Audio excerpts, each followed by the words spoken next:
ఓం నమో భగవతే వాసుదేవాయ. వసుదేవసుతం దేవం కంసచాణూరమర్దనం దేవకీ పరమానందం కృష్ణం వందే జగద్గురుం. తెలిసితే మోక్షము తెలియకున్న బంధము. తెలిసితే మోక్షము తెలియకున్న బంధము. కలవంటిది బతుకు గనునికి. తెలిసితే మోక్షము తెలియకున్న బంధము. తగిన అమృతమేది తలపగా విషమేది. తెగి నిరాహారి అయిన తత్వమతికి. తగిన అమృతమేది తలపగా విషమేది. తెగి నిరాహారి అయిన ధీరునికి. పగవారనగవేరి బంధులనగవేరి. పగవారనగవేరి బంధులనగవేరి. వెగటు ప్రపంచమెల్ల విడిచే వివేకిని. పగవారనగవేరి బంధులనగవేరి. వెగటు ప్రపంచమెల్ల విడిచే వివేకిని. తెలిసితే మోక్షము తెలియకున్న బంధము. కలవంటిది బతుకు ఘనునికి. తెలిసితే మోక్షము తెలియకున్న బంధము. ఆత్మబంధువులారా, భగవద్భక్తులారా, అన్నమయ్య రాసినటువంటి ఈ తత్వ విచారంతో కూడుకున్నటువంటి కీర్తనలతో తెలిసితే మోక్షం తెలియకున్న బంధము అంటే ఆత్మ విచక్షణ కలిగినటువంటి వాడికి నిజంగా మోక్షం లభిస్తుంది. అది లేకుండా ఆత్మ ఈ శరీరంలో చిక్కి అవివేకంలో మోహంలో కొట్టుకొని పోతుంటే ఇక ఎప్పటికీ మోక్షం అనేది లభించదు. కల వంటిది బతుకు ఘనునికి అంటే ఆత్మ జ్ఞానము తెలిసినటువంటి ఘనునికి ఈ కనిపించేటువంటి ప్రపంచమంతా ఒక కళ, ఒక మిథ్య. తగిన అమృతమేది తలపగ విషమేది. తెగి నిరాహారి అయిన ధీరునికి. నిజంగా అంటే ఆహారం మీద వ్యామోహము పూర్తిగా నశిస్తుంది. ఆహారము భుజించకుండానే ఆత్మజ్ఞానికి కడుపు నిండిపోతుంది. అంటే ఆ సమాధిలో ఉన్నప్పుడు ఆహారాన్ని కూడా ఇక తీసుకోవాల్సిన అవసరం ఉండదు. అప్పుడు అమృతం పెట్టినా విషం పెట్టినా ఒకటే. పగవారనగ వేరి బంధులనగ వేరి అంటే పగ, వీళ్ళు శత్రువులు నాకు, వీరు మిత్రులు అన్నటువంటి భేదమే ఉండదు నిజమైనటువంటి ఆత్మజ్ఞానికి. అంటే సర్వము ఆ హరిమయమే, ఆయన రూపంగానే కనిపిస్తుంది. వెగటు ప్రపంచమెల్ల విడిచే వివేకికి అంటే ఇదంతా వెగటుగా తోస్తుంది. ప్రపంచమే వెగటుగా తోస్తుంది. వీరెవరు, వారెవరు, నా వారెవరు, పైవారెవరు, వీరంతా కూడా భ్రమే, నేను విడిచిపోయేవారే కదా అని తెలుసుకుంటాడు. ఈ చక్కటి కీర్తనతో గుణత్రయ విభాగ యోగంలోకి మనము అడుగు పెడుతూ ఉన్నాం. ఓం శ్రీకృష్ణ పరబ్రహ్మణే నమః. శ్రీమద్భగవద్గీత చతుర్దశోధ్యాయః గుణత్రయ విభాగ యోగః. శ్రీ భగవాన్ వాచ సత్వం రజస్తమ ఇతి గుణాః ప్రకృతి సంభవాః నిబధ్నంతి మహాబాహో దేహే దేహినమవ్యయం. ఆ భగవంతుడు నేను ఏ విధంగా గుణాల చేత బంధింపబడతానో, ఆత్మ ఏ విధంగా గుణాల చేత బంధింపబడుతుందో, అలాగే సత్వరజస్తమో గుణాలు ఎన్ని, వాటి లక్షణాలు ఏంటి అని చెప్పబోతూ ఉన్నాడు. సత్వం రజస్తమ ఇతి గుణాః ప్రకృతి సంభవాః నిబధ్నంతి మహాబాహో దేహే దేహినమవ్యయం. ఓ అర్జున, ఈ గుణాలనేవి మూడు: సత్వగుణము, రజోగుణము, తమో గుణము. ఇవి ఏ విధంగా జన్మిస్తున్నాయి? ప్రకృతి సంభవ, ఈ ప్రకృతి నుంచే జనిస్తూ ఉన్నాయి. ఈ సృష్టి ప్రకృతి వల్ల కలుగుతుంది, అప్పుడే గుణాలు కూడా ఉద్భవిస్తాయి. సత్వరజస్తమో గుణాలు మూడు కూడా ఉద్భవిస్తాయి. అయితే రజోగుణము మధ్యమము, ఉత్తమమైనది ఏది అంటే సత్వగుణము. అంటే సత్వగుణము ఎవరిని కూడా బాధించదు, ఎప్పుడు కూడా మంచిదే కోరుకుంటుంది, మంచి వారితో కలిసి ఉండాలని కోరుకుంటుంది. ఆ సత్వగుణము చాలా సాత్వికమైనది సత్వగుణము. అదేవిధంగా రజోగుణం ఎటువంటిది అంటే మధ్యమము. ఈ కనిపించేటువంటి ప్రకృతిలో అన్ని భోగాలు అనుభవించాలని అనుకుంటూ ఉంటుందట, ఎప్పుడు బద్ధకంతో ఉంటుంది, జ్ఞానం వచ్చినా సరే. అది రజోగుణం. ఈ రెండు కానిది తమోగుణము. తమోగుణము అంటే ఎప్పుడూ హింసనే కోరుకుంటుంది, బాధపడుతూ ఉంటుంది, ఇతరులను బాధిస్తూ ఉంటుంది, హింసిస్తూ ఉంటుంది. కోపము, క్రోధము, ఇక ఈర్ష్య, అసూయ, మదమాత్సర్యాలు, ఇవన్నీ కూడా తమో గుణానికి ప్రతీకలు. ఈ మూడు గుణాలు ఒకే శరీరంలో ఏ విధంగా బాల్యము, యవ్వనము, కౌమారము ఇవన్నీ ఏ విధంగా ఉంటాయో అదేవిధంగా ఈ త్రివిధ వికారాలు కనిపిస్తూ ఉంటాయి ప్రతి మనిషిలో. అయితే ఒక్కొక్క మనిషిలో ఒక్కొక్క గుణం అధికంగా ఉంటుంది. సత్వగుణం అధికంగా ఉన్నప్పుడు అతడు మంచివాడుగా పిలువబడతాడు, సాత్వికమైనటువంటి ఒక మనిషిగా పిలువబడతాడు. అదేవిధంగా మేలిమి బంగారంలో మంచి బంగారం ఉంది, దానిలో కల్తీ ఎక్కువైన కొలది ఏమవుతుంది, దాని వన్నె తగ్గిపోతుంది. అదేవిధంగా సత్వగుణం ఎక్కువైన కొలది ఆ గుణాన్ని మనము ఏ విధంగా కాపాడుకోవాలి అని ఆలోచించాలి, అప్పుడు అహంకారం రాకూడదు. అదేవిధంగా ఇక్కడ చూడండి, జాగరూకత అంటే మనల్ని మనము తెలుసుకున్న తర్వాత ఆ జాగరూకతలోనే ఉండాలి. కానీ ఎప్పుడైతే బద్ధకం ప్రవేశిస్తుందో అప్పుడేమవుతుంది, నిద్ర వచ్చి తన పెత్తనము చెలాయిస్తుంది. బద్ధకం ఎక్కువైపోయినప్పుడు ఏమొస్తుంది, నిద్ర వస్తుంది. నిద్ర వచ్చినప్పుడు ఆ మనిషి యొక్క జ్ఞానం అంతా కూడా తగ్గిపోతుంది, ఆలోచించే శక్తి తగ్గిపోతుంది.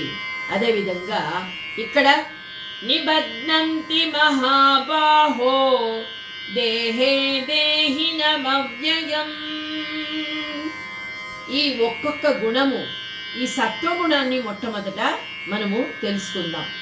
అజ్ఞానాన్ని కౌగిలించుకుని విస్మృతి అంటే మరచిపోవడం, అజ్ఞానం ఎప్పుడైతే ప్రవేశిస్తుందో జ్ఞానాన్ని మనిషి మరిచిపోతాడు.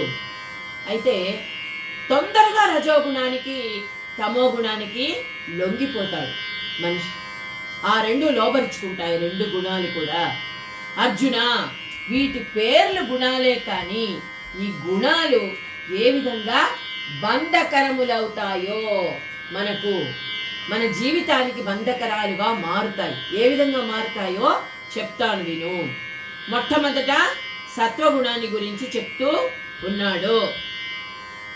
సత్వం ఆత్మ క్షేత్రజ్ఞ స్థితిలో ఉన్నప్పుడు ఈ జీవాత్మ స్వరూపంగా శరీరంలో ప్రవేశిస్తుంది. అయితే వెంటనే ఈ శరీరం నాది అని అనుకుంటుంది ఆత్మ. ఈ శరీరము నాది అని మొదలవుతుంది. జన్మించింది మొదలు మరణ పర్యంతం వరకు అన్నీ నేనే చేస్తున్నాను అభిమానం కలుగుతుంది. దేహం మీద దేహాభిమానము ప్రవేశిస్తుంది. ఇది నాది, దీన్ని కాపాడుకోవాలి, నేను చాలా బాగుండాలి, ఈ దేహాన్ని కాపాడుకోవాలి, దేహం ఉన్నంత వరకే కదా, అంటే నేను ఆత్మను, ఈ దేహం ఉన్నంత వరకే కదా ఈ దేహంలో ఉంటాను, ఈ దేహం నాది కాదు అని తెలుసుకోకుంటే ఏమవుతుంది? ఈ ఆత్మ దేహంలో ప్రవేశించిన తర్వాత నేనే దేహాన్ని, ఈ దేహ ధర్మాలన్నీ కూడా నేనే నిర్వర్తిస్తూ ఉన్నాను అనుకున్నప్పుడు అభిమానము పెరిగిపోతుంది. ఏ విధంగా అంటే మత్స్యము నోట ఆమిషము పడిన తోడనే చేపల వాడు దానిని పట్టుకొని బయటికి లాగును కదా. అంటే ఒక మాంసపు ముక్కను ఆ వలకు పెట్టి, ఆ చిక్కానికి పెట్టి ఆ నీటిలో పడవేస్తాడు వేటగాడు. అప్పుడు పొరపాటున దాని మాంసానికి ఆశపడి ఆ చేప దానికి వచ్చి తగులుకుంటుంది. వెంటనే ఆ వలను వెనక్కి లాగుతాడు వేటగాడు కదా. అంటే ఇక్కడ ఎప్పుడైతే అభిమానము, ఆశ, అభిమానము కలుగుతాయో అప్పుడు మనకున్నటువంటి సత్వగుణము నెమ్మదిగా తగ్గిపోతుంది. దాని నుంచి రజోగుణము ప్రవేశిస్తుంది. ఈ విధమైన అభిమానం ఏమాత్రమైనా కలిగిన తోడనే సత్వరూపిగా ఉంటాడు అంతవరకు జీవి. అప్పుడేమవుతుంది? సుఖం కావాలనిపిస్తుంది. ఈ దేహం మీద అభిమానం ఎప్పుడైతే కలుగుతుందో చూడండి, మనకు కూడా ఫ్యాన్ ఉన్నంత వరకు చాలా, అంటే అంతకుముందు విసనకర్రతోనే చాలా మంది చాలా హాయిగా గడిపారు జీవితాన్ని మన పూర్వీకులు. అప్పట్లో ఫ్యాన్స్ కూడా లేవు. అయితే కొంతకాలమైన తర్వాత ఫ్యాన్లు వచ్చాయి. ఫ్యాన్లు వచ్చిన తర్వాత ఫ్యాన్ ఫుల్ స్పీడ్లో ఉంటే కానీ ఎవరు భరించలేరు. వెంటనే కరెంటు పోగానే ఫ్యాన్ ఫుల్లో వేసేసుకోవాలి. కానీ ఏసీ వచ్చిన తర్వాత ఫ్యాన్ కూడా పనికి రావట్లేదు. అంటే ఆశ, అభిమానం, ఇంకా కోరికలు పెరిగిపోతూ ఉన్నాయి. సుఖంగా ఉండాలి, దానికి సౌకర్యాలను మనము వెతుక్కుంటూ ఉన్నాం. మనిషి వెతుక్కుంటూ ఉన్నాడు. అంటే మొట్టమొదట సత్వగుణం ఉన్నప్పుడు ఈ మనసు ప్రశాంతంగా ఉంటే చాలు, కోరికలకు తావు ఇవ్వద్దు. అంటే ఆత్మతృప్తి కొంచెం ఉన్నా సరే చాలా హాయిగా ఉంటాను నేను అనేటువంటి ఆత్మతృప్తి కలిగి ఉంటాడు సత్వగుణం ఉన్నంత వరకు. కానీ ఈ దేహానికి మనం సౌకర్యాలు కల్పిస్తున్న కొద్దీ ఈ శరీరం ఏం కోరుకుంటుంది అంటే సుఖాన్ని కోరుకుంటుంది. ఆ సుఖాన్ని కోరుకుంటుంది, జ్ఞానము తగ్గిపోతూ ఉంటుంది. అది అప్పుడు అట్టి స్థితిలో ఏమవుతుంది? నేను ఎవరైనా పొగిడినప్పుడు, ఏదైనా తను గొప్ప పనిని చేసినప్పుడు ఎవరైనా పొగిడితే, ఆహా నాకంటే జ్ఞాని లేడు, నాకు అన్నీ తెలుసు, నేను చాలా జ్ఞానిని, నేను చాలా సుఖంగా ఉన్నాను అన్నటువంటి అహంకారం ప్రవేశిస్తుంది. అప్పుడు ఇదే కదా సౌభాగ్యం, నేను అన్నీ సంపాదిస్తూ ఉన్నాను, నన్ను అందరూ మెచ్చుకుంటూ ఉన్నారు, నేను చాలా సుఖంగా ఉన్నాను, ఇంతకంటే ఏం కావాలి అంటే నిజమైన జ్ఞానాన్ని మెల్లిగా మరిచిపోతుంది. అయితే ఇలా ఉండగానే అక్కడితో ఆగిపోదు. అది దీని మార్గంలో ఇంకొక అడ్డంకి ఏర్పడుతుంది. నిబధ్నంతి మహాబాహో దేహే దేహినమవ్యయం తత్ర సత్వం నిర్మలత్వాత్ ప్రకాశకమనామయం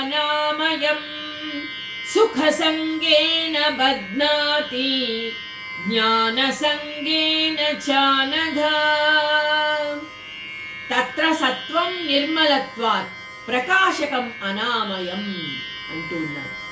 అయితే ఇక్కడ ఎప్పుడైతే సత్వగుణంతో కూడి ప్రవర్తిస్తూ తను చేసేటువంటి ఒక విద్వాంసికత్వాన్ని, ఒక మంచి పేరు తెచ్చుకున్నాడు, అది అవయవములంతా కూడా ప్రవేశించి ఆహా నాకంటే గొప్పవారు లేరు అనే అహంకారము మొదలవుతుంది.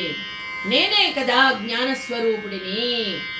ఆత్మ జ్ఞానాన్ని మర్చిపోయింది, శరీరంతో పోల్చుకుంటూ ఉంది. నేనే ఆత్మస్వరూపుడిని, జ్ఞానస్వరూపుడిని, నా మూల స్వరూపాన్ని నేను నాశనము చేసుకుంటేనే అనే దుఃఖము దానికి ఇంచుక కూడా కలగదు. నా మూల స్వరూపం ఏది? ఆత్మ. ఆత్మజ్ఞానాన్ని సంపాదించకుండా ఈ పై మెరుగులకు నేను లొంగిపోతున్నానే అని ఆలోచించదట ఆత్మ. ఈ శరీరమే నేను అనుకుంటూ ఉంటుందట. ఇటులా దుఃఖము కలగకపోవడానికి కారణము తన జ్ఞానంతో తనే ఉబ్బిపోతుంది. ఎవరి కాళ్లకు వాళ్ళు నమస్కారం చేసుకొని నాకు 100 ఏళ్ళ ఆయుష్షు అంటే ఎవరికి రాదు. అంటే మన గొప్పతనాన్ని ఇతరులు తెలుసుకోవాలి. మనమే మన గొప్పతనాన్ని గురించి ఆనందపడడం వలన ఏమీ ప్రయోజనమో లేదు. మన మంచితనం, మన గొప్పతనము, మన కీర్తిని ఇతరులు పొగడాలి. అదే ఇక్కడ ఈ విధంగా ఒక రాజు ఉన్నాడు. ఆ రాజు ఏం చేస్తాడు? స్వప్నం వస్తుంది అతనికి. ఆ స్వప్నంలో తన అంతఃపురంలో తానే ఒక బిచ్చగాడుగా అయిపోయి భిక్షను కోరుకుంటూ ఉంటాడట.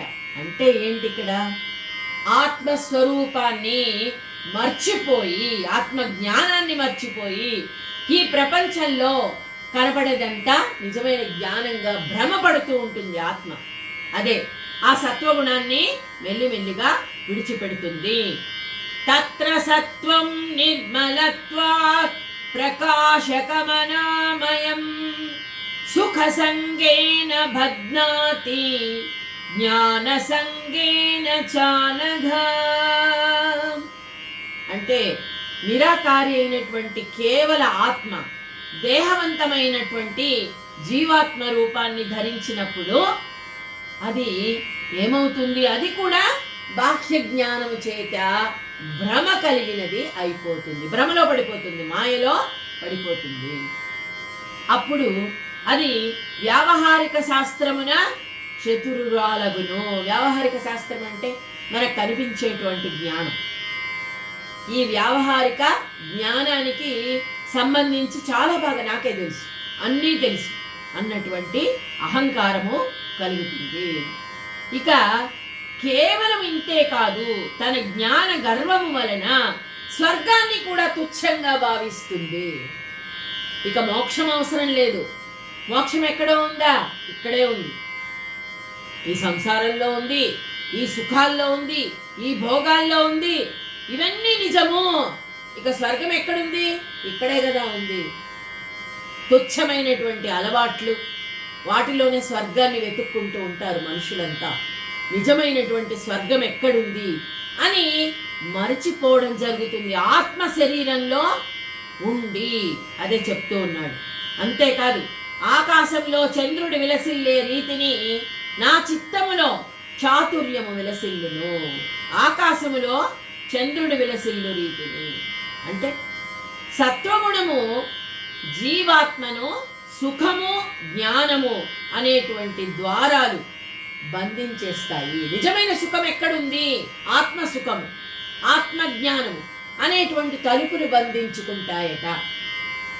ఈ మిథ్యా ప్రపంచంలో అడుగుపెట్టి ఈ శరీరంలో బంధింపబడి సత్వగుణాన్ని మెల్లిమెల్లిగా కోల్పోతుంది, బంధింపబడుతుంది. అదే ఇక్కడ చెప్తున్నాం. మనం చెప్పుకున్నాం కదా, ఒక్కొక్క గుణము ఈ శరీరాన్ని ఏ విధంగా బంధిస్తుంది అంటే, ఇక్కడ సత్వగుణము జీవాత్మను సుఖము మరియు జ్ఞానము ఆ ద్వారంలో బంధించేస్తుంది.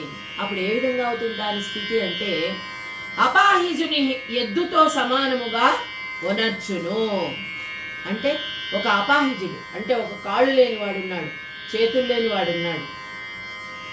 చేతులు లేని కాళ్ళు లేని ఒక ఎద్దుతో సమానంగా భావిస్తుంది. అంటే ఉండి ఏమీ చేయలేని స్థితి, తెలిసి తెలియని జ్ఞానము.